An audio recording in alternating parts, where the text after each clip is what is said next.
Welcome to I dream. నేను దేశ్రీ. Advocate Nageshwar పూజారి గారు మనతో పాటు స్టూడియోలో ఉన్నారు. మాట్లాడదాం. Hello sir. హలో అండి. ఈ call recordings, WhatsApp chatting, Facebook chatting, అలాగే మెసేజెస్ ఇవన్నీ కూడా కోర్టు ఒక స్ట్రాంగ్ ఎవిడెన్స్గా పరిగణలోకి తీసుకుంటుందా? ఎందుకంటే సోషల్ మీడియా ఇంపాక్ట్ వల్ల కూడా, సోషల్ మీడియా వల్ల కూడా చాలామంది డైవోర్స్ తీసుకుంటున్నారు కదా. సో అలాంటప్పుడు వీటిని స్ట్రాంగ్ ఎవిడెన్స్గా పరిగణలోకి తీసుకుంటుందా కోర్టు? చాలా మందికి ఒక డౌట్ ఉంటుంది ఇప్పుడు కూడా. ఎందుకంటే ఇప్పుడు మారిన టెక్నాలజీకి అనుగుణంగా ఏంటంటే, ఈ భార్యాభర్తలు గొడవలు పడ్డప్పుడు, లేకపోతే వాళ్ళు మంచిగా ఉన్నప్పుడు చేసుకున్న చాటింగ్స్ కానీ, కమ్యూనికేషన్ కానీ, కాల్ రికార్డింగ్స్ కానీ ఉన్నప్పుడు ఏంటంటే, ఏదైనా వీళ్ళకి గొడవ అయినప్పుడు వాటిని కోర్టులో సాక్ష్యం కింద పరిగణించవచ్చా అనేది చాలామందికి ఉన్న డౌట్ అది. ఎందుకు అంటే మ్యాట్రిమోనియల్ ఇష్యూస్లో ఎవిడెన్స్ ఉండదు దేనికి. ఇప్పుడు అంటే మనకు phone recordings, phone calls, chattings వచ్చినాయి. కానీ ఒకప్పుడు ఏంది, మనకు ఒక 4 గోడల మధ్యలో మ్యాట్రిమోనియల్ ఇష్యూ అనేది ఒక 4 గోడల మధ్య జరిగే ఇష్యూ అది. దానికి కాంట్రాక్ట్ రాసుకోనో లేకపోతే ఒకరిని సాక్ష్యం కింద పెట్టుకోనో పని చేయం కదా. సో అందరికి ఉన్న డౌట్ ఏంటంటే మ్యాట్రిమోనియల్ ఇష్యూస్లో, అంటే ఈ డైవర్స్ ఇష్యూస్లో కాల్ రికార్డింగ్స్ కానీ, వాట్సాప్ చాటింగ్ కానీ, లేదా ఈ ఇన్స్టాగ్రామ్ మెసేజ్లు కానీ, ఫేస్బుక్ కానీ, సోషల్ మీడియాకి సంబంధించినది కోర్టు సాక్ష్యం కింద పరిగణిస్తుందా అనేది. దీంట్లో 2 క్లారిఫికేషన్స్ ఇవ్వాలి నేను. ఫస్ట్ది ప్రివిలేజ్ కమ్యూనికేషన్ అని ఒకటి ఉంటుంది. ఇది చాలామందికి తెలియదు. ప్రివిలేజ్ కమ్యూనికేషన్ అనేది ఉంటుంది. ప్రివిలేజ్ కమ్యూనికేషన్ అనేది ఆల్వేస్ ఎగ్జంప్షన్. అసలు ఏంది ప్రివిలేజ్ కమ్యూనికేషన్ అంటే ఏంటంటే, కొన్ని బంధాలని మనం రికార్డ్ చేయడానికి లేదు, కొన్ని బంధాలని సాక్ష్యం కింద పరిగణించడానికి లేదు అనేది ప్రివిలేజ్ కమ్యూనికేషన్ అంటారు. ఓకే, ఈ ప్రివిలేజ్ కమ్యూనికేషన్ అంటే ఏ బంధాలు అని మనం అడిగినప్పుడు, భార్యాభర్తల బంధాలు, తండ్రి కొడుకుల సంబంధం, లేకపోతే తల్లి కొడుకుల సంబంధం, తల్లి బిడ్డల సంబంధం, గురు శిష్యుల సంబంధం, అడ్వకేట్ అండ్ క్లయింట్ సంబంధం, ఈ కన్వర్సేషన్ని రికార్డ్ చేయడానికి లేదు. అది ఒకవేళ రికార్డ్ చేసినా కోర్టు సాక్ష్యం కింద పరిగణించదు అనేది జనరల్ రూల్. ఓకే, అడగచ్చు మరి సార్ ఎందుకు సార్ అని అడగచ్చు. ఎందుకంటే ఆ బంధాలని రికార్డ్ చేస్తే ఆ బంధాలలో ఉన్న బ్యూటీ వెళ్ళిపోతుంది. ఇప్పుడు తండ్రి కొడుకుల బంధాన్ని నువ్వు రికార్డ్ చేసినావు అనుకో, ఇప్పుడు తండ్రి ఉంటాడు, కొడుకు ఒక మంచి చెప్పే విషయంలోనో ఒక చెడు చెప్పే విషయంలోనో ఏదో విషయంలో కొన్ని సందర్భాలలో మనం అబద్ధాడాల్సి వస్తుంది, కొన్ని సందర్భాల్లో బెదిరించాల్సి వస్తుంది. వాట్ సైడ్ పోకు అది అయిపోద్దాను అంటే వాళ్ళని క్రమశిక్షణలో పెట్టే క్రమంలో. ఓకే, అట్లనే అడ్వకేట్ అండ్ క్లయింట్స్ ఉంటాడు అనుకుందాం. క్లయింట్ని ఊరడించడానికో వాళ్ళ బాధతో వస్తారు, లేకపోతే ఇంకో దాంతో వస్తారు, కొందరు డిప్రెషన్తో వస్తారు. కొన్ని సందర్భాల్లో క్లయింట్ అది చేయొద్దు అని మనం కొద్దిగా వార్నింగ్ టైప్లు ఇవ్వాల్సి వస్తుంది. సో అవన్నీ రికార్డ్ చేస్తే ఇక వాటిలో ఉన్న బ్యూటీ వెళ్ళిపోతుంది. ఆ రిలేషన్షిప్ల మధ్యలో ఉన్న బంధాన్ని కనుక మనం రికార్డ్ చేసాం అనుకోండి, ఇక వ్యవస్థలో ఏమి ఉండదు, ఇంకా ఇక ఆ బంధాలకు కూడా వాల్యూ ఉండదు ఇంకా అనేది ప్రివిలేజ్ కమ్యూనికేషన్ అనేది మనకు జనరల్గా చట్టంలో చెప్తారు. సో కొన్ని బంధాలను రికార్డ్ చేయడానికి లేదు, అది ప్రివిలేజ్ కమ్యూనికేషన్. సో అది రాను ఏమైపోయింది అంటే ఏంటంటే, ఇప్పుడు మారిన పరిస్థితికి అనుగుణంగా టెక్నాలజీ పెరిగిపోవటము, జీవన విధానం మారిపోవటము, చట్టాలలో మార్పు రావటము, ఇట్లాంటి అన్ని విషయాలను పరిగణలోకి తీసుకొని లేటెస్ట్గా సుప్రీంకోర్టు ఒక కేసు విషయంలో, ఓకే అదేం రూల్ కాదు, ఒక కేసు విషయంలో జనరల్గా ఏం చెప్తుందంటే ఏంటంటే, భార్యాభర్తల బంధాన్ని మనం కాల్ రికార్డింగ్స్ కానీ, వాట్సాప్ చాటింగ్ కానీ, ఏ ఇతర చాటింగ్ అయినా సాక్ష్యం కింద పరిగణించవచ్చు అనేది అభిప్రాయాన్ని వెల్లడించింది అంతే. అది చట్టం ఏం లేదు, జనరల్గా చట్టం ఏం లేదు. అంటే సుప్రీంకోర్టు చెప్పింది అంటే నథింగ్ బట్ ఇక దాన్ని పరిగణించవచ్చు అనేది అర్థం. సో ఆ బంధాలని ఏంటంటే, ఇప్పుడు మనకి ఇప్పుడున్న లేటెస్ట్ సిచ్యువేషన్ ప్రకారం భార్యాభర్తల మధ్యలో ఉన్న ఈ కాల్ రికార్డింగ్స్ కావచ్చు, ఓకే ఈ కాల్ రికార్డింగ్స్ కావచ్చు, ఈ చాటింగ్ కావచ్చు, ఇంకా ఏ రకమైన కమ్యూనికేషన్ అయినా సరే కోర్టు సాక్ష్యం కింద పరిగణించవచ్చు అనేది అభిప్రాయం వ్యక్తం చేసింది. కాబట్టి అది డెఫినెట్లీ ఇప్పుడున్న సిచ్యువేషన్లో డెఫినెట్లీ మనం సాక్ష్యం కింద పరిగణించే అవకాశాలు చాలా ఉన్నాయి. ఒక విషయాన్ని మనం సాక్ష్యం కింద పరిగణించవచ్చా లేదా అనేది మళ్ళీ కేసు టు కేసు ఉంటుంది. సో నేను ఎన్నో సందర్భాల్లో చెప్పిన, చట్టానికి రూపం లేదు, చట్టానికి రూపం లేదు. అది పరిస్థితిని బట్టి, ప్రాంతాన్ని బట్టి, వ్యక్తిని బట్టి, జడ్జిని బట్టి, కాలమాన పరిస్థితులను బట్టి అది కీప్ చేంజింగ్ అవుతుంటుంది. ఇప్పుడు మీరు రెగ్యులర్గా కనుక ఎవరన్నా లా న్యూస్ కనుక రెగ్యులర్గా ఫాలో అవుతుంటే కనుక వాళ్ళకు ఒకటే ఇష్యూ మీద రకరకాల జడ్జిమెంట్ దేశవ్యాప్తంగా వస్తుంటాయి. రకరకాల జడ్జిమెంట్స్ దేశవ్యాప్తంగా వస్తుంటాయి. ఓకే, సో దాన్ని అర్థం చేసుకోగలగాలి. ఓకే, ఒక కేసులో ఇప్పుడు ఒక బాంబే నాకు తెలిసి ఢిల్లీ హైకోర్టు అనుకుంటా, భార్య బాయ్ ఫ్రెండ్తో హోటల్కి పోయింది. ఆ సాక్ష్యాలు కావాలి, నా దగ్గర సాక్ష్యం ఉంది, పలానా డేట్న పోయింది, ఆ సీసీటీవీ ఫుటేజ్ ఇవ్వండి, నా భార్య పోయింది ఓకే హోటల్కి, నా దగ్గర ఖచ్చితంగా ప్రూఫ్ ఉందని చెప్పి కోర్టులో కేసు వేసుకున్నాడు. హోటల్కి సంబంధించిన సీసీటీవీ ఫుటేజ్ ఇచ్చేస్తే నా భార్యకు వేరే అబ్బాయితో అక్రమ సంబంధం ఉంది, ఆ అబ్బాయితో హోటల్ పోయింది, సీసీటీవీ ఫుటేజ్లో రికార్డ్ అయింది, ఆ సీసీటీవీ ఫుటేజ్ ఇస్తే మళ్ళీ ఇద్దరి మధ్యలో ఉన్న సంబంధం అనేది నిరూపించబడుతుంది, ఇవ్వండి అని చెప్పేసి ఆయన కోర్టును ఆశ్రయించడం జరిగింది. కోర్టు ఏమన్నది, అది భార్య ప్రైవసీకి సంబంధించింది, నేను పోవాలి, ఓకే అట్లాంటి ఇవన్నీ రాదు అని చెప్పింది. అది హోటల్ ప్రైవసీకి సంబంధించింది, భార్య ప్రైవసీకి సంబంధించింది, అట్లాంటివి ఏం పో అన్నది. This the law.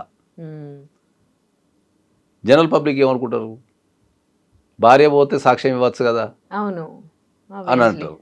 భార్య పోతే సాక్ష్యం ఇవ్వచ్చు కదా, దొరికిపోయింది కదా, అది తెచ్చే ప్రూవ్ అయిపోతుంది కదా, డైవర్స్ వస్తుంది అని అనుకుంటాం. Okay, so law is always ఏంటంటే అది కీప్ చేంజింగ్ అవుతుంటుంది. దాన్ని ఒక దగ్గర ఎప్పుడు బంధించలేము, మనం ఎప్పుడు కూడా బంధించలేము దాన్ని, సంభవం.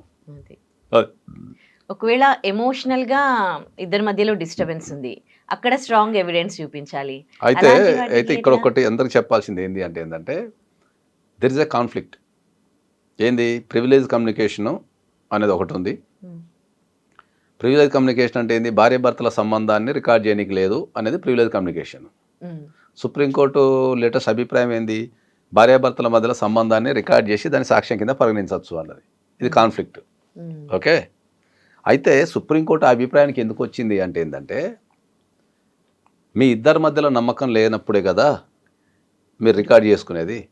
మనం ఎప్పుడు రికార్డ్ చేస్తాం, నమ్మకం లేదు, అమ్మ వీని దొరకబట్టాలా లేకపోతే ఆమెను దొరకబట్టాలా, అమ్మ ఇదేదో ఉల్టా పల్టా అవుతుంది, అమ్మ ఇదేదో జరుగుతుంది అన్నప్పుడే మనం రికార్డ్ చేయడం స్టార్ట్ చేస్తాం. నిజంగా ఒక ఇద్దరు వ్యక్తుల మధ్యలో కనుక నమ్మకం ఉండి, ఒకరి మీద ఒకరు గౌరవం ఉండి, ఓకే ఒకరినొకరు పరస్పర అవగాహన కనుక ఉంటే మనం ఎప్పుడు రికార్డ్ చేయం. ఇప్పుడు మన సొంత వాళ్ళది రికార్డ్ చేస్తామా, ఎవరైనా మనకు నమ్మకంలో రికార్డ్ చేస్తామా? సో మీ ఇద్దరి మధ్యలో ఒక కాల్ని రికార్డ్ చేసుకునేంత దూరం పెరిగింది అంటే దాని అర్థమే మీ ఇద్దరి మధ్యలో సఖ్యత లేదు కాబట్టి అట్లాంటి విషయాల్ని మేము సాక్ష్యం కింద పరిగణించవచ్చు అనేది సుప్రీంకోర్టు చెప్తున్నారు. ఓకే, సో చాలామందికి అర్థం కాని విషయం ఏంటంటే భార్యాభర్తల బంధం అనేది ఇది చాలామంది నేర్చుకోవాలి. ఓకే, చాలామంది నేర్చుకోవాలి. ఇది భార్యాభర్తల బంధం అనేది అగ్రిమెంట్ రాస్తొస్తా, ఇంటికి ఇల్లు రాస్తొస్తా, పిల్లల పేరు మీద పెడుతొస్తా, నువ్వు అది చేస్తొస్తా ఇది చేస్తొస్తా అని కాగితాలు రాసుకుందాం అని కూర్చుంటారు.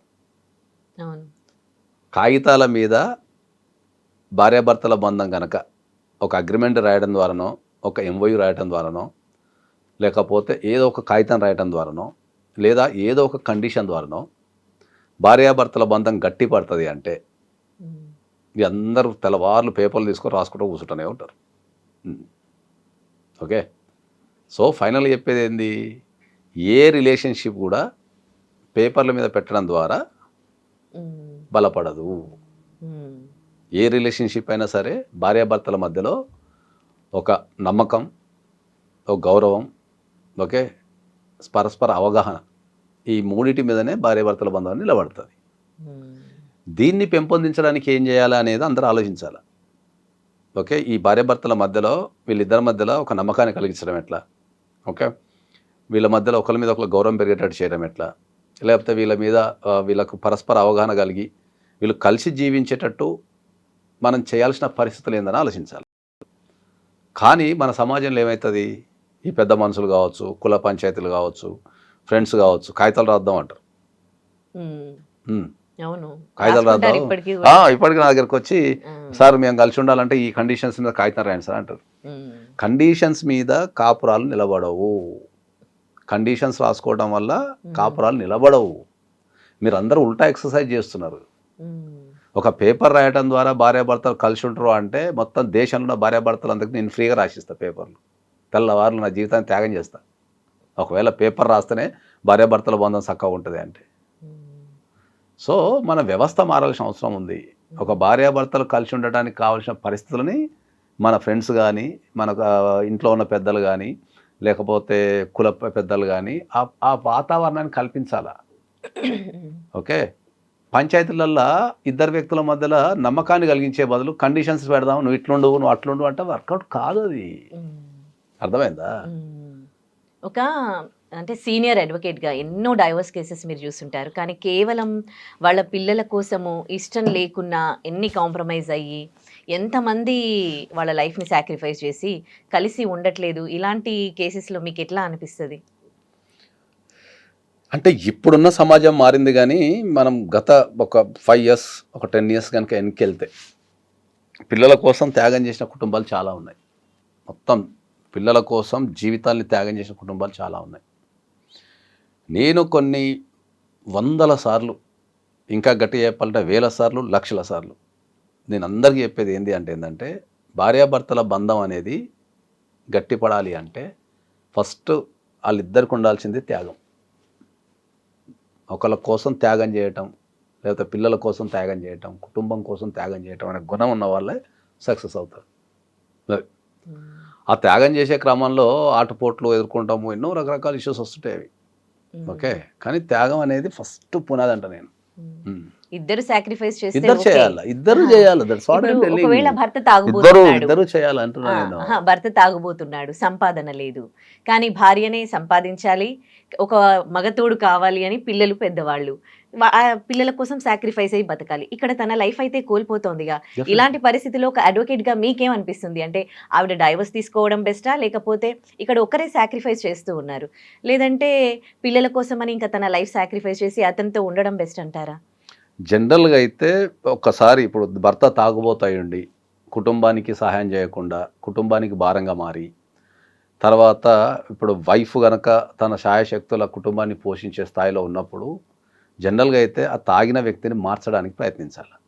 అది జెన్యూన్ ప్రయత్నం అది. ఓకే. ఎందుకంటే తాగటానికి గల రీజన్ని ఫైండ్ అవుట్ చేయాలి.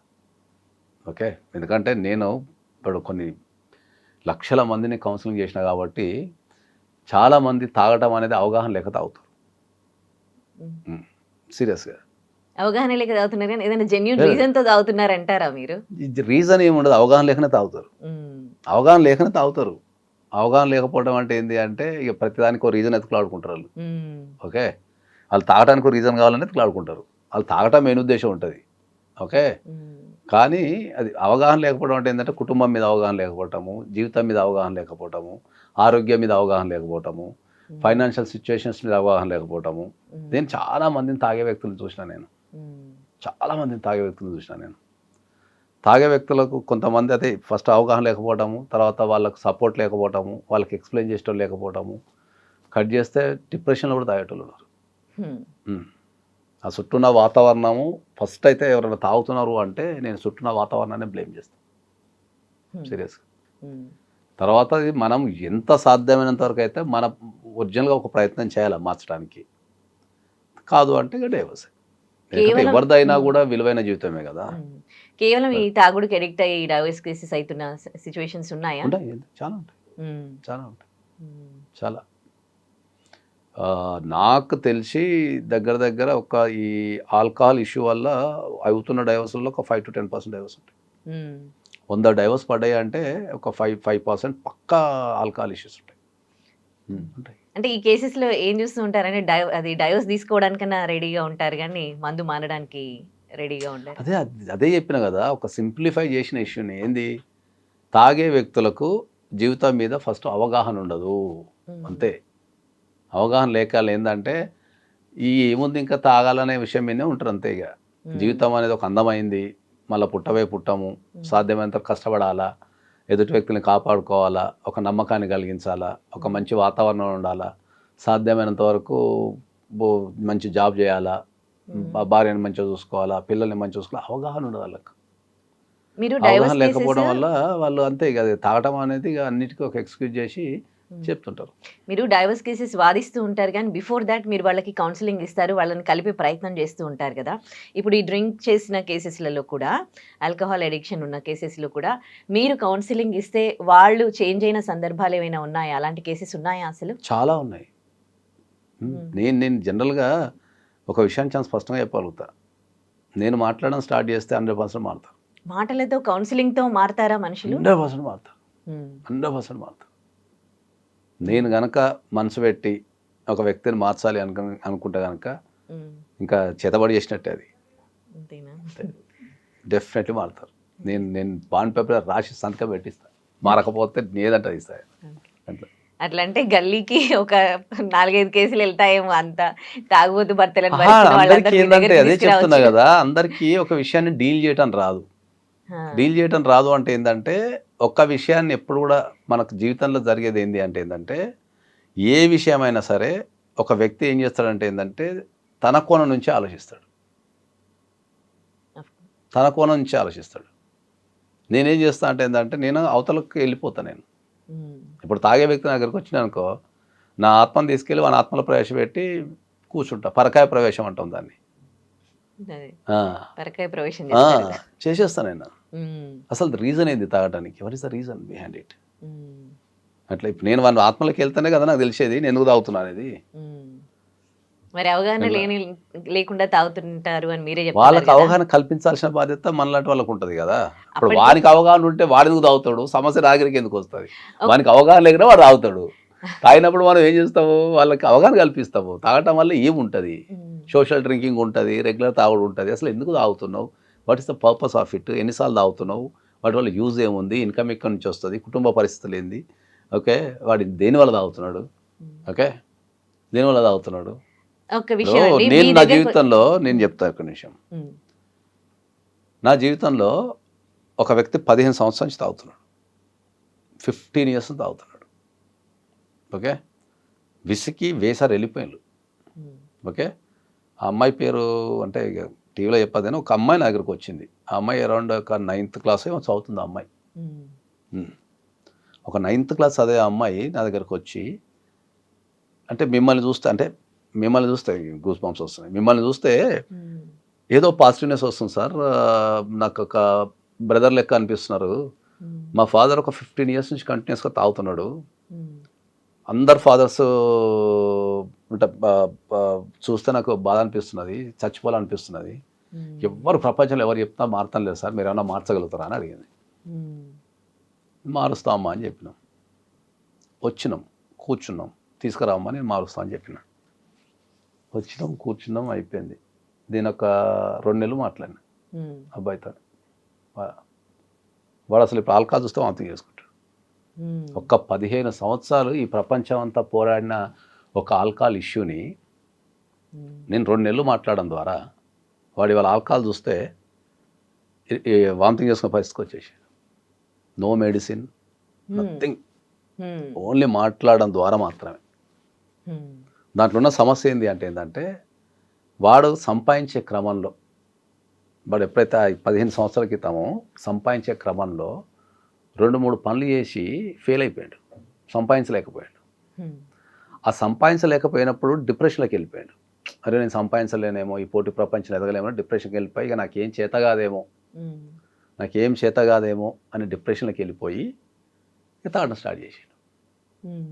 వీడు ఎప్పుడైతే తాగడం స్టార్ట్ చేసిండో, ఈ డిప్రెషన్‌లోకి వెళ్ళిపోయిండో, ఈ సంపాదించలేనేమో, నా వల్ల కాదేమో, నేను సంపాదించలేకపోతున్నా, అంటే సరైన జాబ్ లేదు, సరైన ఉద్యోగం, సరైన వ్యాపారం చేస్తే లాస్‌లు వస్తున్నాయి అనే డిప్రెషన్‌లోకి ఎప్పుడైతే వెళ్ళిపోయిండో, ఇక నేను ఏం చేయలేను హ్మ్. అనే ఉద్దేశానికొచ్చేసి ఇగ ఆ మత్తుకు బానిస అయిపోయిండు అంతే. హ్మ్. ఆ మత్తుకు బానిస అయిపోయినప్పుడు ఏందంటే చుట్టుపక్కల వ్యవస్థ అంతా గూడా వాడికి కట్టుకున్న భార్య అయినా, తల్లిదండ్రులైనా, అత్తామామలైనా, ఫ్రెండ్స్ అయినా వాడిని నెగెటివ్‌గా ప్రొపగండా చేయడం స్టార్ట్ చేసిండ్రు. హ్మ్. నువ్వు తాగుడుకు బానిస అయినావు నువ్వేం పీకలేవు. హ్మ్. తాగుడుకు బానిస అయినావు నువ్వేం పీకలేవు అని. అంతే. అంతే. వానితోని మాట్లాడడం ద్వారా ఏందంటే వాడు ఒరిజినల్ దట్ పెయిన్ చెప్పింది ఏందంటే సార్ నేను ఎన్నో ట్రై చేసిన. ఓకే. నా వల్ల హ్మ్. కాలా. హ్మ్. నేను చచ్చిపోలేను. అట్లా అని పని చేయలేను. ఏం చేయాలి? తాగాలి. తాగాలి. అది కథం అయిపోయింది. ఆ! హ్మ్.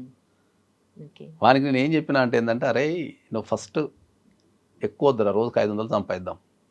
హ్మ్. నేను చెప్తా పని ఏదో ఒకటి, హ్మ్. రోజుకి 500 సంపాదిద్దాం. ఈ 500 నుంచి పోదామని చెప్పేసి ఇవాళ దగ్గర దగ్గర ఒక 3000 రూపాయలు సంపాదిస్తున్నాడు పర్ డేకి. ఓహ్! హ్మ్. పర్ డేకి. గ్రేట్. ఓకే.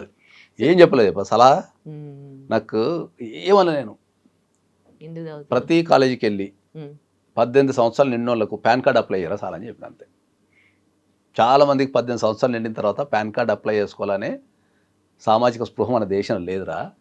హ్మ్. ప్రతి కాలేజీకి వెళ్ళి హ్మ్. 18 సంవత్సరాలు నిండగానే హ్మ్. ఒక పాన్ కార్డ్ అప్లై చేసుకోమని చెప్పి, హ్మ్. ఆ పాన్ కార్డ్ అప్లై చేసినందుకు నువ్వు 200, 300 సర్వీస్ ఛార్జ్ ఓపెన్గా గవర్నమెంట్ ఛార్జెస్ కట్టి చేసుకోరా అని చెప్పాను అంతే.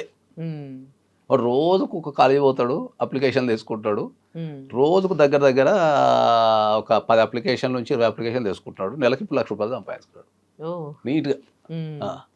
గ్రేట్. మనకి ఏం చెప్పలేదు నేను. ఇక ఏదన్నా చెప్పండి సార్ అన్నాడు. ఆ! పెట్టుబడి లేదు సార్ అన్నాడు. ఎవరు ఇయ్యరు సార్ పెట్టుబడి అన్నాడు. హ్మ్. ఆఫీస్ పెట్టుకోలేను అన్నాడు. ఇప్పుడు ఎవరు జాబులు ఇయ్యాడు సార్ అన్నాడు. అరే ఏం చేయాలి అని ఆలోచించిన. అరే నీకు ఏదో ఒకటైతే నీకు చెప్తారా భయ్, నువ్వు నువ్వు నువ్వు ఈ ప్రపంచం తలెత్తుకునే విషయం అయితే చెప్తా పోరా అని చెప్పిన. హ్మ్. ఇక ఆలోచించిన అసలు పెట్టుబడి పెట్టద్దా, ఇమ్మీడియట్లీ ఇన్కమ్ రావాలి, అసలు ఏం చేయాలని ఆలోచించి లాస్ట్‌కి వారికి కతరాకు సలహా ఇచ్చిన. హ్మ్. 18 ఇయర్స్ నిండిన వాళ్ళకి పాన్ కార్డ్ అప్లై చేసుకునే అవగాహన ఉండదు. హ్మ్. ఆ 18 ఇయర్స్ నిండేటోళ్ళు ఏంది, ఇంటర్మీడియట్ తర్వాత 18 ఇయర్స్ నిండుతుంది. హ్మ్. వీళ్ళు పాన్ కార్డ్ ఎప్పుడు అప్లై చేసుకుంటారు? జాబ్ పోయేటానికో, హ్మ్. బీటెక్కో, డిగ్రీ అయిపోయిన తర్వాత అప్లై చేసుకుంటున్నారా? ఆ సెగ్మెంట్ అనేది ఖాళీ ఉంది. హ్మ్. ఆ సెగ్మెంట్‌లోకి వెళ్ళి కాలేజీ ముంగట ఒక బ్యానర్ పెట్టుకొని నిలబడరా అని చెప్పినాం. హ్మ్. ఆ పాన్ కార్డ్ అప్లై చేసుకోవడం అనేది ఈ తల్లిదండ్రులతోని కూడా సంబంధం లేని ఇష్యూ పిల్లలకి. 18 ఇయర్స్ నిండినోడు. ఈ రోజులలో 500, 1000 ఉట్టిగానే ఇంటికి పోయి నేను పాన్ కార్డ్ అప్లై చేసుకుంటా అంటే ఫాదర్, మదర్ కూడా ఇచ్చేస్తారు. అవును. పెద్ద అబ్జెక్షన్ చెప్పరు హ్మ్. ఇప్పుడున్న జనరేషన్‌లో. వాడు రోజు 10 అప్లికేషన్లు తెచ్చుకుంటున్నాడు. హ్మ్. ఒక్క అప్లికేషన్ కానీ ఖర్చులు పోయి మొత్తం ఖర్చులను తీసేసి 300 మిగిలిన రోజుకు 3000 ఇన్‌స్టంట్ మనీ తీసుకెళ్తున్నాడు సాయంత్రం కల్లా. హ్మ్. హ్మ్. ఎందుకు మీకు ఈ ఐడియా వచ్చింది అంటే 18 ఇయర్స్ నిండిన వాళ్ళకి పాన్ కార్డ్ ఇప్పుడు చేసుకోవాలని? నేను అదే చెప్తున్నా. బతకాలని ఆశ ఉంటే, ఓకే, బతకాలని ఆశ ఉంటే ఎడారిలో ఇసుక అమ్ముకొనైనా బతకచ్చు. సముద్రంలో నీళ్ళు అమ్ముకొని కూడా బతకచ్చు. ఆకాశంలో గాలి అమ్ముకొని కూడా బతకచ్చు. కానీ మనిషికి ఏంది, బతకాలనే ఆశ ఉండాలి. ఎదగాలనే కోరిక ఉండాలి. కరెక్ట్. ఓకే. హ్మ్. ఎదగాలనే కోరిక ఉండాలి. ఆశకు కోరికకు చాలా తేడా ఉంటుంది. హ్మ్. ఆశ అనేది నెసెసిటీ, కోరిక అనేది లగ్జరీ. హ్మ్. అర్థమైందా? హ్మ్. ఇప్పుడు నేను తిండి తినాలా, నాకు ఆకలి అవుతుందని ఆశ.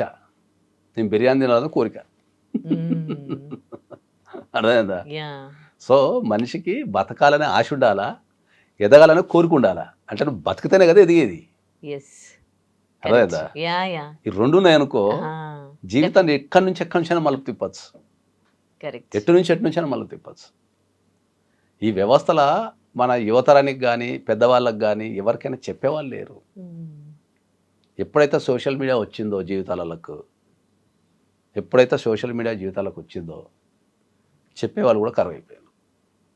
ఎందుకంటే ముఖం అంతా సోషల్ మీడియాలో పెట్టుకుంటున్నారు. హ్మ్. ఓకే. ఇది జీవితంలో ఏం చేయాలన్నా కూడా సోషల్ మీడియాని బేస్ చేసుకునే చేస్తున్నారు.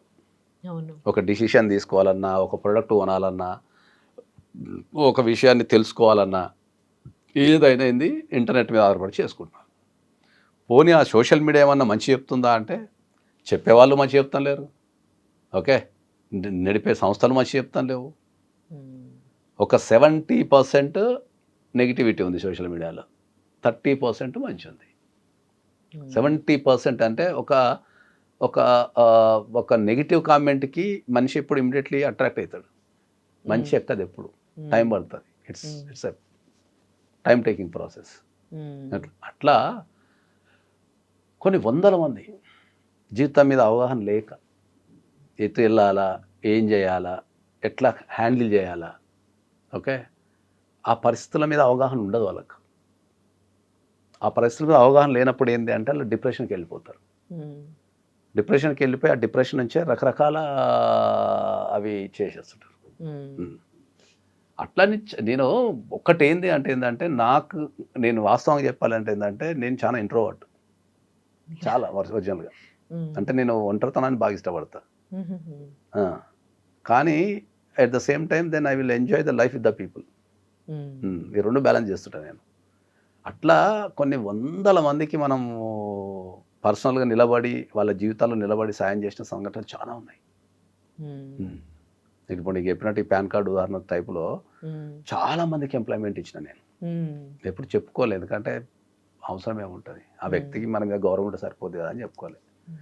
ఇక కాకపోతే ఈ మధ్యలో ఇక అన్ని చెప్పుకోవాల్సి వస్తుంది. చూడండి మీకు సోషల్ మీడియాలో కనుక యాక్టివ్ లేకపోతే మంచి చచ్చిపోయినట్టు అని చెప్పి వాడు చెప్పిండు. అప్పటి నుంచి సోషల్ మీడియా యాక్టివ్ ఉంటున్నాయి కదా.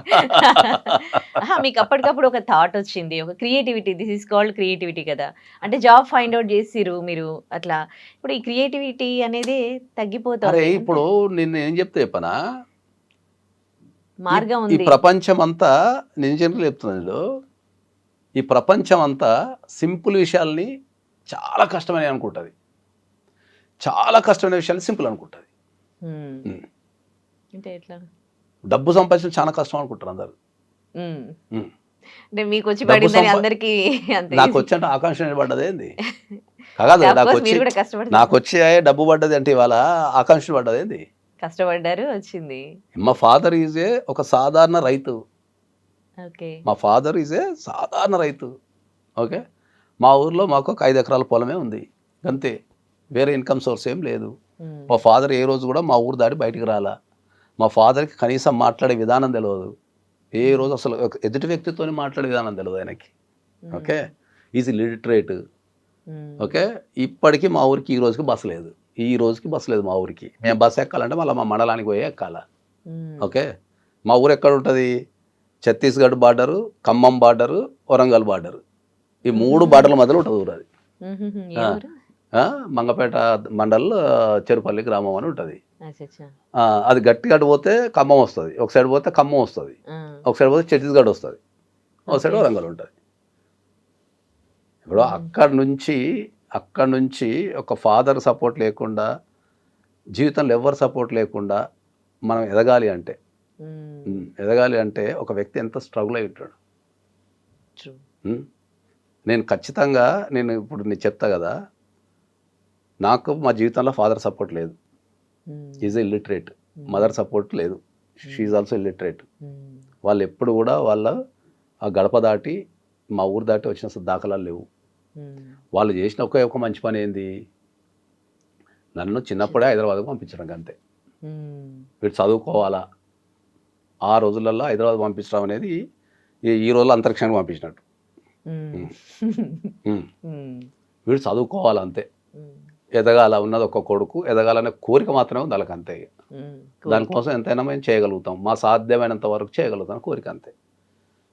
ఇక అక్కడి నుంచి వాళ్ళ కోరిక ఏదైతుందో, వీడు ఎదగాల, ఉన్న ఒక కొడుకు మంచిగా చదువుకోవాలా అనే ఒక కోరిక, బలమైన కోరిక ఉందో, అక్కడి నుంచి నేను హైదరాబాద్కి వచ్చిన తర్వాత నా జీవితంలో ఏ ఫ్రెండ్ హెల్ప్ చేసింది లేదు, ఇప్పటి వరకు ఏ ఫ్రెండ్ హెల్ప్ చేసింది లేదు. ఏజ్లో వచ్చారు మీరు? నేను దగ్గర ద ఏజ్ ఆఫ్ 10 years 12 yearsకి వచ్చిన. నా జీవితంలో ఒక ఫ్రెండ్ హెల్ప్ చేసింది లేదు, ఒక రిలేటివ్ హెల్ప్ చేసింది లేదు, ఎవరి దగ్గర ఒక రూపాయి తీసుకున్నది కానీ, ఒక సలహా తీసుకున్నది కూడా లేదు. కనీసం ఈ సలహా చెప్పండి అని పోయి నిలబడ్డది లేదు, పోయి ఒక రూపాయి సాచేసింది లేదు, ఏ ఫీల్డ్లో కూడా. ఇప్పుడు నేను లాలో ఉన్నా, లాలో సక్సెస్ అయినా. ఓకే, ఇక్కడ లాలో ఇంత పెద్ద సక్సెస్ అయినా కదా, నేను రాష్ట్రంలో అతిపెద్ద ఆఫీస్ నడుపుతున్నా, రాష్ట్రంలో అతిపెద్ద ఆఫీస్ నడుపుతున్నా కదా. ఇంత అతిపెద్ద ఆఫీస్లో నేను ఇప్పటికీ కొన్ని వేల కేసులు వాదించిన, వేల కేసులు ఫైల్ చేసిన, రాష్ట్ర వ్యాప్తంగా ప్రతి కోర్టులో నా కేసు ఉంది, హైకోర్టులలో కేసులు ఉన్నాయి, సుప్రీంకోర్టులో కేసు ఉంది, దుబాయ్లో ఆఫీస్ ఉంది, లండన్లో ఆఫీస్ ఉంది, యుఎస్లో ఆఫీస్ ఉంది. యుఎస్లో ఆఫీస్ అయితే సక్సెస్ఫుల్గా రన్ అయిపోయి విపరీతంగా నడుస్తున్నది. ఈ లాలో ఇంత పెద్ద వ్యవస్థలో, నేను ఏ రోజు నాకు అడ్వకేట్ ఫ్రెండ్ లేడు. ఈ రోజు వరకు నేను ఇంత ఓపెన్గా చెప్తున్నా కదా, నాకు ఏ రోజు ఒక ఏ అడ్వకేట్తో ఫ్రెండ్షిప్ చేసింది లేదు ఈ రోజు వరకు. First point. ఓకే, నాకు ఏ సీనియర్ లేడు, నేను ఎవ్వరి దగ్గర కూడా ఒక్క నిమిషం కూడా నేర్చుకోలే. ఏ సీనియర్ దగ్గర పోయి ఈ రోజు వరకు ఎల్ఎల్బి చదివే దగ్గర నుంచి ఈ రోజు వరకు ఏ సీనియర్ దగ్గర పోయి ఒక్క నిమిషం కూడా పని చేయాలి. 2 అయిపోయినాయి. ఒక అడ్వకేట్ ఈ రోజు వరకు ఒక ఫ్రెండ్ లేడు. ఈ రోజు వరకు సీనియర్ దగ్గర ఈ రోజు వరకు ఎల్ఎల్బి దాని ఈ రోజు వరకు నేర్చుకోలేదు. ఓకే, ఇంతవరకు ఎవరి ఆఫీస్కి వెళ్ళాలి, ఇప్పుడు ఏ అడ్వకేట్ ఆఫీస్కి వెళ్ళాలి, ఇంతవరకు వెళ్ళాలి. ఓపెన్ చెప్తున్నా. నా ఇంత లాంగ్ స్టాండింగ్ కెరియర్లో ఒక సీనియర్ లేకుండా, ఒక అడ్వకేట్ ఫ్రెండ్ లేకుండా, తర్వాత ఒక ఏ అడ్వకేట్ ఆఫీస్కి ఈ రోజు వరకు వెళ్ళకుండా, రాష్ట్రంలో అతిపెద్ద ఆఫీసు, ప్రపంచంలో 3 దేశాలలో ఆఫీసు, ఓకే, కట్ చేస్తే కొన్ని వందల మంది జూనియర్స్ నా కింద ఇప్పటికి దగ్గర దగ్గర ఒక 1000 మంది జూనియర్స్ పనిచేసింది. 1000 మంది జూనియర్స్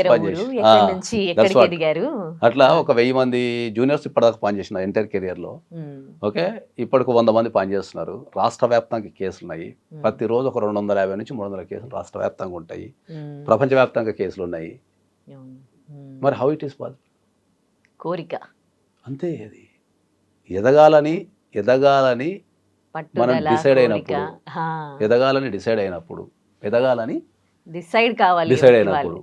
మొత్తం మా కుటుంబంలో ఫస్ట్ డిగ్రీ పాస్ అయిన వ్యక్తి నేనే. మా అమ్మ సైడ్ కానీ మా నాన్న సైడ్ కానీ డిగ్రీ పాస్ అయిన వ్యక్తి నేనే. మరి ఎదగాలనే కోరిక. లా ఫీల్డ్ అసలు ఎవరు లేరు, డిగ్రీ పాస్ అయిన వ్యక్తినే నేను. లా ఫీల్డ్ అసలు ఎవరు తెలియదు, లా ఫీల్డ్ అసలు ఎవరికి తెలియదు. అది first point. Next cinema industry పోదాం. సినిమా ఇండస్ట్రీలో ఎవరు తెలియదు, ఎవరితో ఫ్రెండ్షిప్ చేసి లేదు, ఎక్కడికి పోయింది లేదు, ఏం చేసి లేదు. రాజు వెడ్స్ అబ్బాయి సినిమాతో ఇటు కొట్టేసిన. ఇవాళ ఒక 3-4 సినిమాలు తీస్తున్నాం. ఇప్పుడు మంచి మంచి పరిచయాలు. ఇవాళ సినిమా ఇండస్ట్రీలో ఎవరితోనైనా మాట్లాడగలిగే యాక్సెస్, ఎవరితోనైనా మాట్లాడగలిగే యాక్సెస్, ఎవరైనా గుర్తుపట్టగలుగుతున్నారు, అందరితో పనిచేయగలిగే అవకాశం కూడా వచ్చింది. మరి నేను ఏ రోజు మరి సినిమా ఏ ఆఫీస్కి పోలేదు, ఎవరి దగ్గర పోయి నిలవలేదు అని చెప్పేసి. నాకున్న ఒకే ఒక సోర్స్ ఏంది, మాకు వేణుడుగులు అని ఉన్నాడు అంతే. నేనే అడగబోతున్నాను, అది కాంటాక్ట్స్ వేణుడుగుల మంచి వేణన్నతో నాకు మంచి రిలేషన్షిప్ ఉంటుంది. ఆయన సినిమా మీరు ఆయన ప్రొడ్యూస్ చేస్తున్నట్టు. అదిగా వాస్తవం చెప్పాలంటే మీ ఇద్దరం అన్నదమ్ములు అంటే అయిపోయింది. ఇక ఇద్దరి మధ్యలో ఏం పెద్దగా గోడ ఏమి ఉండదు.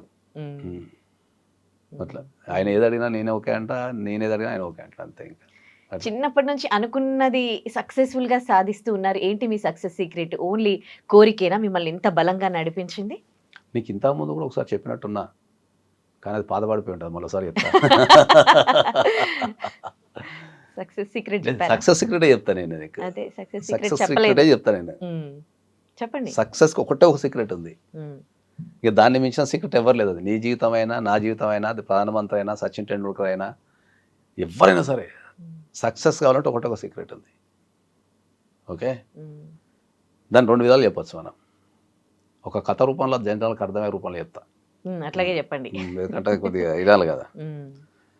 పూర్వకాలం ఈ ప్రపంచం పుట్టినప్పుడు ఆడామొగన తేడా ఏం లేదు, అందరూ సమాన హక్కులు, కులాలు లేవు, మతాలు లేవు, పంచాయతీలు లేవు, ఆడమొగ సమానము, అందరు మంచిగా ఫ్యామిలీ సాంగ్ వాడుకొని అందరు సమానంగా ఉండి మంచిగా ప్రశాంతంగా ఉంటే. ఓకే, కాకపోతే వాళ్ళు మనసులో ఏదనుకుంటే జరుగుతుండే వాళ్ళకి. అప్పుడు ఏంటంటే, ఇప్పుడు ఆకలి అవుతుంది, యాపిల్ తినాలంటే పక్కన 4 చేతులకు యాపిల్ వచ్చేస్తుండే, తినేస్తుండే. అబ్బాయి అట్లా ఒక అమ్మాయి పోతుండే, అమ్మాయి మంచిగా ఉంది కదా, నాకు పడితే బాగుండే, పక్కన పడిపోతుండే. అంటే వాళ్ళ మనసులో ఏదనుకుంటే జరుగుతుండే. అట్లా వీళ్ళు ఏది పడుతుంది అనుకొని ఏదైతుంది, గొడవలు అవుతున్నాయి. ఒకడేమో అరే నాకు 5 అంతస్తుల బిల్డింగ్ ఉంటే బాగుండను, కానీ ఆ పక్కన 5 అంతలు వస్తుండే. అరే నువ్వు 5 అంతలు కట్టినావు, నీ సంగతి చెప్తాగు, నేను 10 అంతలు వస్తుండే, 10 అంతలు వస్తుండే. వీళ్ళకి ఏ మధ్యలో ఏ తారతమ్యాలు లేకున్నా వీళ్ళకి మనసులో ఏదంటే అది అనుకోవడం ద్వారా సమస్యలు స్టార్ట్ అయ్యాయి. ఒకటే సమస్య ఉన్నది ప్రపంచానికి, మనసులో ఏదనుకుంటే జరుగుతున్నది. ఓకే, ఇక అదొకటే, ఎవడు ఏది పడితే అది అనుకుంటున్నాడు మనసులో. ఇంకా అరే అమ్మాయి పంచాయతీ ఏముందని చెప్పేసి ఇక ఏదైనా ఒక సమస్య వచ్చినప్పుడు జనరల్గా టాపిక్స్ వస్తాయి కదా, అట్లా విషయం ఆ కుల పెద్దగా ఏరుతుంది. ఒక కురువుద్దుడు కుల పెద్దగా ఏరుతుంది. పోతారు, సార్ ఇది అందరం సమానంగా ఉన్నాం సార్, అందరం ఈక్వల్ రైట్స్, ఆడవాళ్ళకు పిల్లలకు మొత్తం అందరు ఈక్వల్ రైట్స్ ఉన్నాయి, మొత్తం ఖతర్నాక్ ఉంది, కానీ ఈ మనసులో ఏదనుకుంటే జరుగుతుంది సార్ అని పెట్టాను.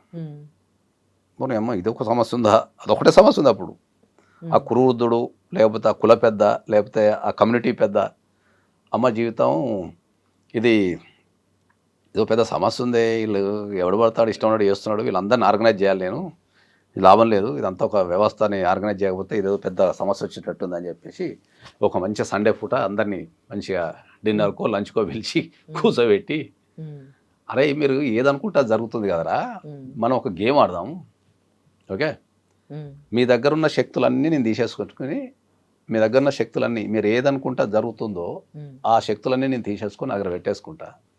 ఆ శక్తులు ఎప్పుడైతే నేను మీ దగ్గర నుంచి తీసేసుకొని నా దగ్గర పెట్టేసుకుంటానో అప్పుడు మీరు నార్మల్ వ్యక్తులు అయిపోతారు.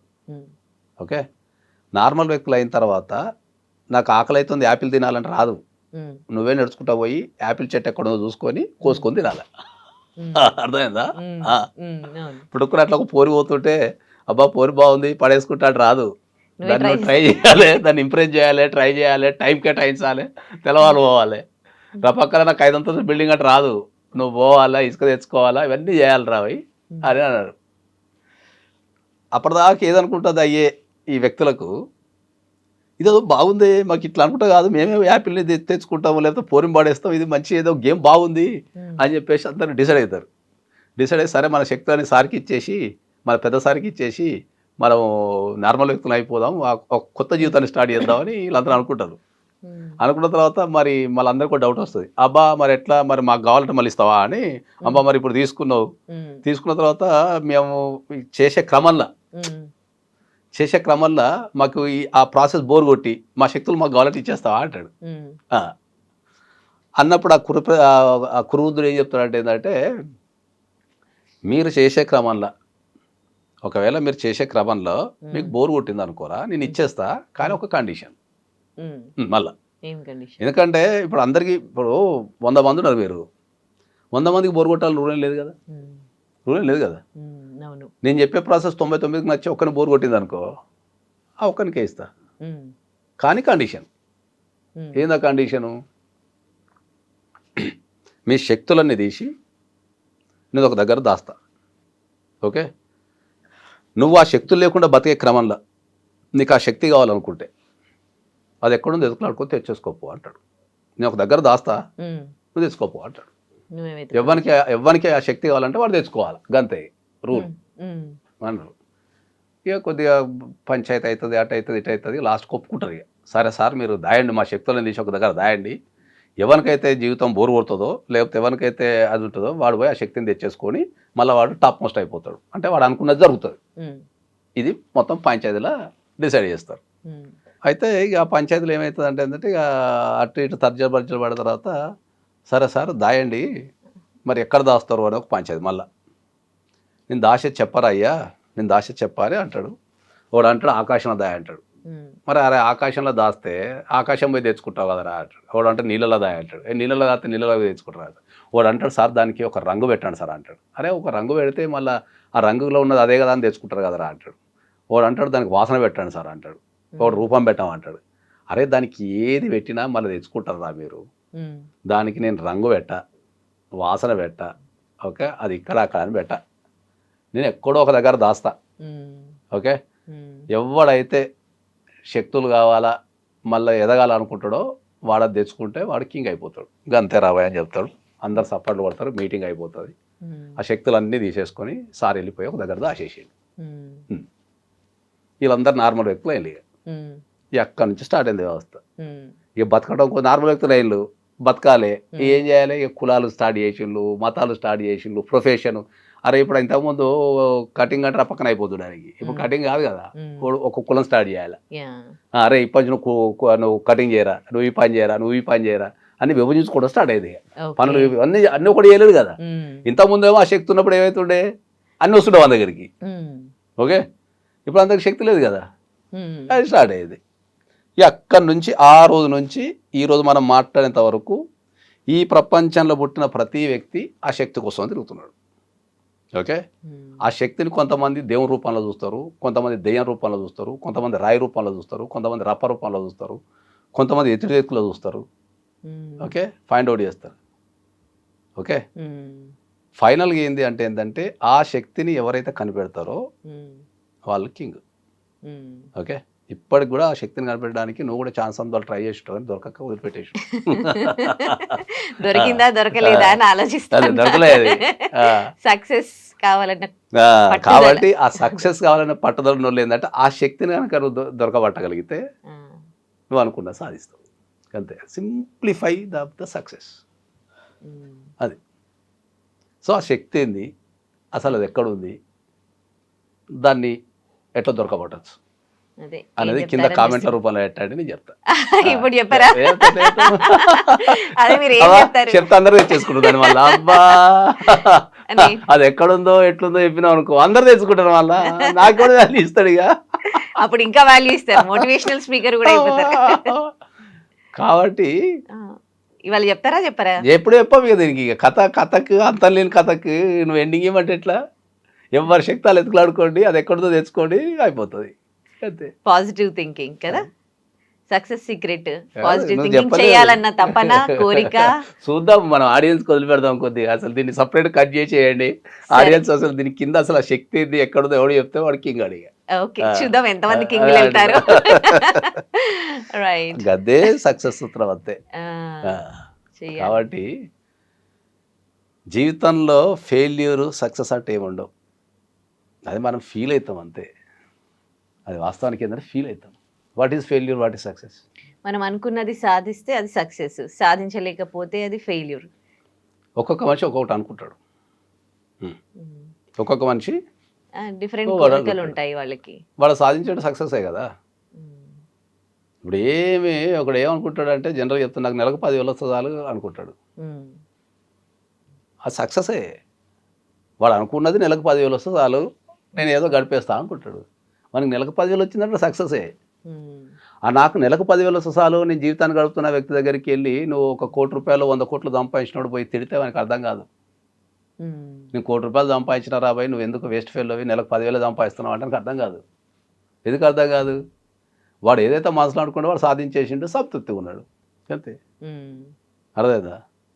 సో గీడి వరకు ఎవరైతే గిరి గీసుకుంటారో వాళ్ళు సక్సెస్ అయిపోయినట్టే అంటే నేను. గోల్స్ పెద్దవి పెట్టుకోవాలంటారు కదా. అది పెట్టుకోవడం అనేది అదే చెప్తున్నా కదా. పెట్టుకోపోవడం అనేది వాళ్ళ పర్సనల్ లైఫ్ అని చెప్తాను ఎప్పుడు. నా జీవితంలో ఉన్న బ్యూటీ ఏంటంటే నేను ప్రతి ఒక్కరి అభిప్రాయాన్ని గౌరవిస్తాను. ఇప్పుడు మనకు సంజీవిని వనరామయ్య ఎవరు ఉంటారు కదా, ఈ చెట్లు ఇట్లా పెట్టేసుకొని తిరుగుతుంటాడు. సినిమా కూడా వస్తుంది ఆయన పేరు మీద వస్తున్నట్టుంది కదా. ఇప్పుడు ఆయన విషయంలో సక్సెస్ అంటే ఏం చెప్తాం? ఆయనకు చెట్లను పెంచడం ఇష్టము, అవును, చెట్లను కాపాడుకోవడం ఇష్టము, చెట్లతో మాట్లాడడం ఇష్టము. దాన్ని ఆ లైఫ్ ఆయన ఎంజాయ్ చేస్తాడు. అదేదా? అవును, ఆయన ఇప్పుడు పోయి 100 కోట్లు ఇస్తే మళ్ళీ చెట్లే పెడతాడు. అవును, అర్థమైందా? సో ఆయనకు పోయి నువ్వు sir what is the success sir, so person ఒక 100 కోట్లు సంపాదించడం, మీరు చెట్లు పెడుతున్నావు ఏం సార్ అంటే ఏం చెప్తాం? ఆయన జీవితంలో ఆ పనిని ఆయన ఎంజాయ్ చేస్తాడు. చెట్లు పెట్టాలా, చెట్లను కాపాడుకోవాలా, మనిషి చెట్టుకు అనుబంధం ఉన్నది, ఈ చెట్ల వల్ల ప్రకృతి బాగుంటుంది, మనుషులు బాగుంటారు, వాతావరణం బాగుంటుంది, ఓకే అనేది ఎంజాయ్ చేస్తాడు. మనం చేసే పనిని మనిషి మీకు తెలియని విషయం ఏంటంటే నువ్వు వాటర్ చూసినా హ్యాపీ అవుతావు. ఇప్పుడు చూడు, నువ్వు వాటర్ తాగినా, వాటర్తో స్నానం చేసినా, వాటర్ని చూసినా హ్యాపీ అవుతావు. ఎందుకవుతావు? నువ్వు అన్ని బ్లాంక్ ఫేస్లు పెట్టి వస్తావు. ఎట్లుందంటే మీతో ఇంటర్వ్యూ పెద్ద తలనొప్పున్నట్టు నాకు. మీరు నన్ను ఇంటర్వ్యూ చేస్తుంటా, నేను వీని ఇంటర్వ్యూ చేస్తున్నా టైంలో ఉంటుంది నేను ఎప్పుడు. ఎందుకు వస్తా చెప్తా సింపుల్ లాజిక్ అది. దీనికి ఇప్పుడు నేను అదే చెప్తున్నా, life is not a rocket science. అందరు ఏమనుకుంటారంటే లైఫ్ అంతా ఒక రాకెట్ సైన్స్, దాన్ని ఛేదించాలని ప్రయత్నిస్తుంటారు. Life is not a rocket science. లైఫ్ని నువ్వు ఎంత సింప్లిఫై చేస్తే నీకు లైఫ్ అంతా అర్థమవుతుంది. నువ్వు ఎవరినైనా ఈ భూప్రపంచంలో పుట్టినోళ్ళని వాటర్ తాగు హ్యాపీ వస్తుంది, వాటర్ని చూడు హ్యాపీ వస్తుంది, వాటర్తో స్నానం చేయి హ్యాపీ అనిపిస్తుంది. నువ్వు స్నానం చేయగానే ఫ్రెష్గా ఫీల్ అవుతావు. ఓకే, వాటర్ తాగానే కూడా మంచిగా ఫీల్ అవుతావు. ఎక్కడ వాటర్ చూసినా, ఇట్లా సముద్రాన్ని చూసినా, బీచ్ని చూసినా వాటర్ మంచి ఫీల్ వస్తుంది. ఎందుకు వస్తుంది? అది సింపుల్. అది ఎందుకు చెప్పనా, మన బాడీ 80% వాటరే ఉంటుంది. ఒక వాటర్ చూడగానే రపక్కన అట్రాక్ట్ అయిపోతుంది. అది కూడా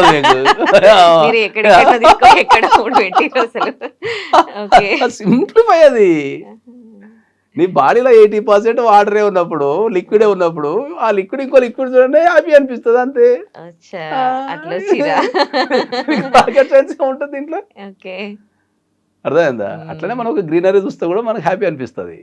ఎక్కడికైనా పోతే అవును. గ్రీనరీ చూడగానే మొత్తం ఒక్కలేని ఎనర్జీ వస్తుంది. అవును. నేచర్ ఎంత నేరస్తునికైనా లేకపోతే ఎలాంటికైనా ఒక పచ్చదనం చూడంగానే ఎటైనా బస్సులో పోతుంటానో ఎక్కడ పోతుంటానో ఇట్లా పచ్చదనం అంటే భలే ఉంది అనిపిస్తుంది. మనిషి ప్రకృతి నుంచి పుట్టిండు కాబట్టి ప్రకృతిని చూడంగానే ఆ ఫీలింగ్ వచ్చేస్తుంది. అరే ఇదేదో మా చుట్టం ఉన్నట్టు ఉంది అనిపిస్తుంది మనకు. సో అవన్నీ మిస్ అయిపోతున్నాం మనం ఇట్లా. కాబట్టి ఎప్పుడైనా సరే ఏంటంటే ఈ రోజులలో ఎదుర్కొంటున్న అతిపెద్ద ప్రాబ్లం ఏంటి అంటే ఇది ఎవ్వరు పట్టించుకోవటంలే. దీనిపైన కంపల్సరీ పోరాటం చేయాల్సిన బాధ్యత, తర్వాత మాట్లాడాల్సిన బాధ్యత, జనాలని చైతన్యవంతం చేయాల్సిన బాధ్యత మనందరిపైన ఉన్నది. ఓకే, ప్రతిరోజు లేవగానే ఒక హత్యనో ఆత్మహత్యనో న్యూస్లో. ఇవాళ మార్నింగ్ లేవగానే నేను 2 చదివిన. విశాఖపట్నంలో ఒక అమ్మాయిని ఏదో హోటల్కి తీసుకెళ్ళి చంపటమో చచ్చిపోవటమో జరిగితే 6గురిని అరెస్ట్ చేసిన ఒక న్యూస్ చదివిన.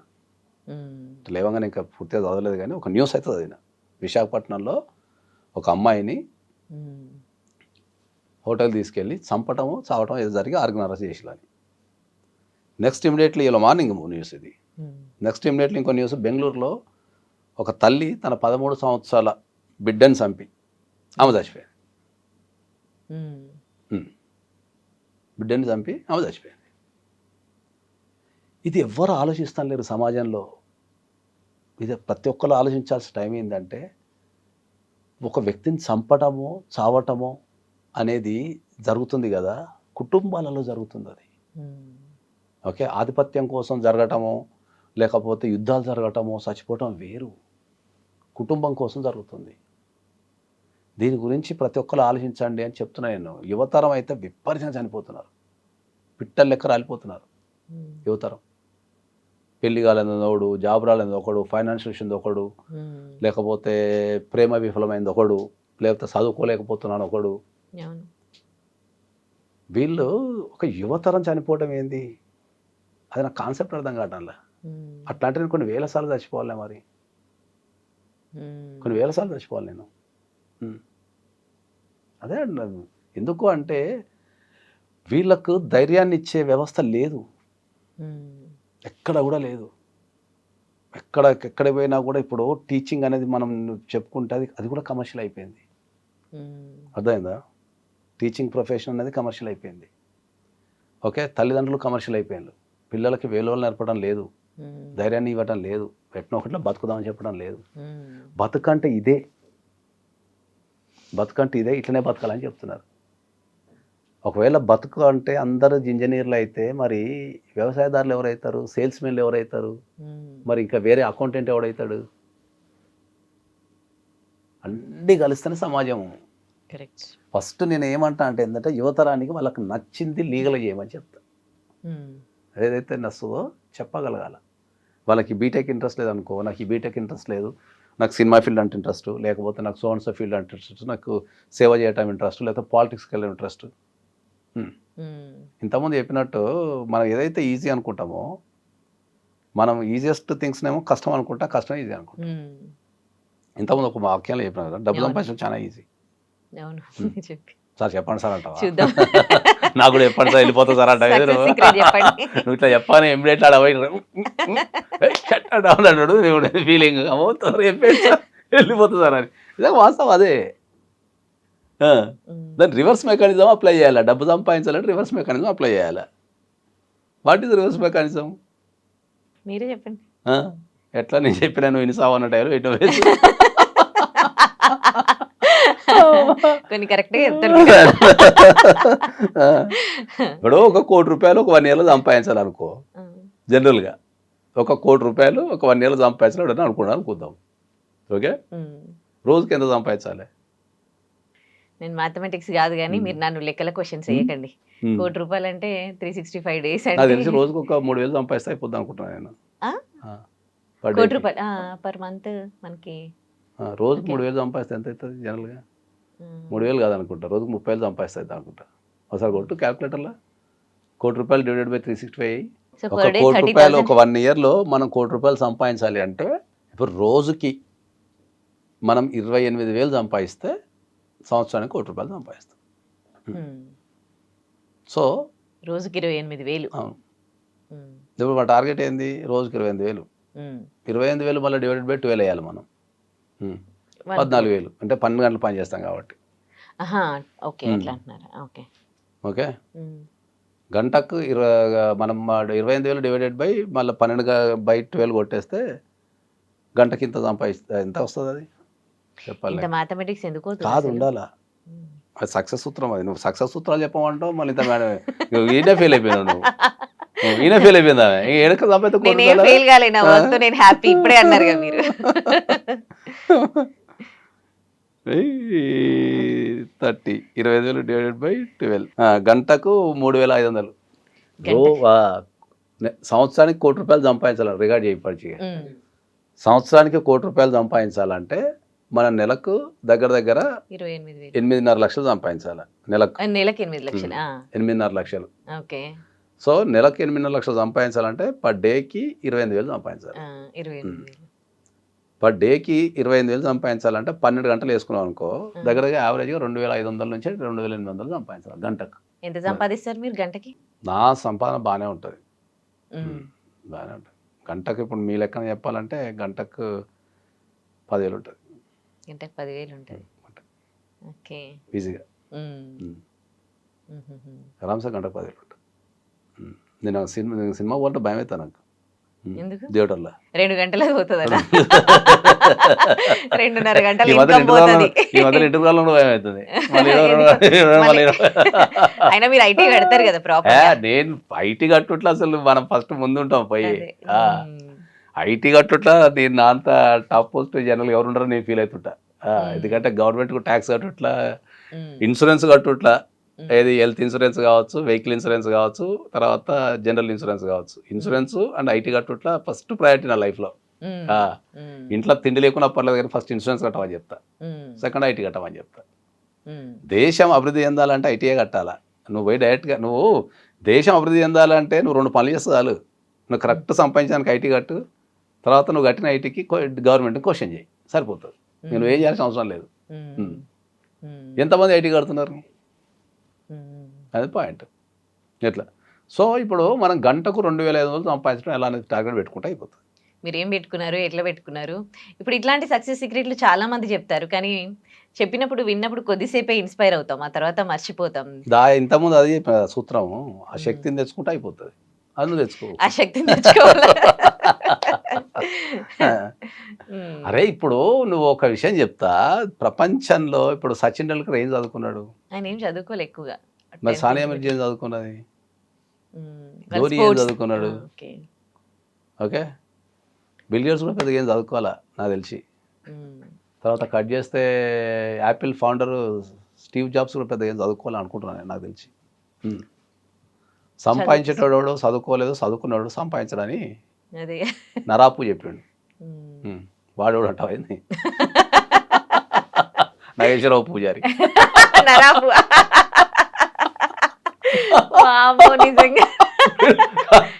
ఈ నరాపు ఎవడు అసలు నా జీవితంలో ఎవడు ఎన్ని అసలు అని ఆలోచిస్తున్నాడు నువ్వు. అమ్మాయి వీడు కొత్తగా వచ్చిండేది మార్కెట్లకు, మన దృష్టికి రాలేదా అని అనుకున్నాడు కదా. ఇంకో పేరు కూడా పెట్టారు మా ఆఫీసులో, తర్వాత చెప్తా. పుష్పాన్ని పెట్టిలేదు. సో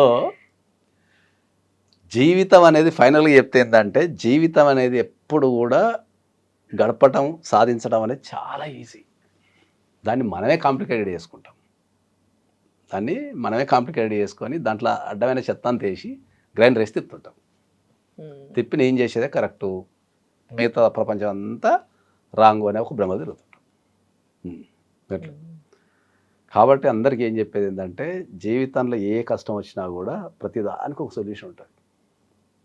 ఓకే, నువ్వు సొల్యూషన్ మీద దృష్టి పెట్టు తప్ప నీ పర్సనల్ విషయాల మీద దృష్టి పెట్టకు. మనం అందరం చేసేది ఏంటంటే ఒరిజినల్ సొల్యూషన్ మీద దృష్టి పెట్టాం, పర్సనల్ విషయాన్ని దాంట్లో ఇన్వాల్వ్ చేస్తుంటాం.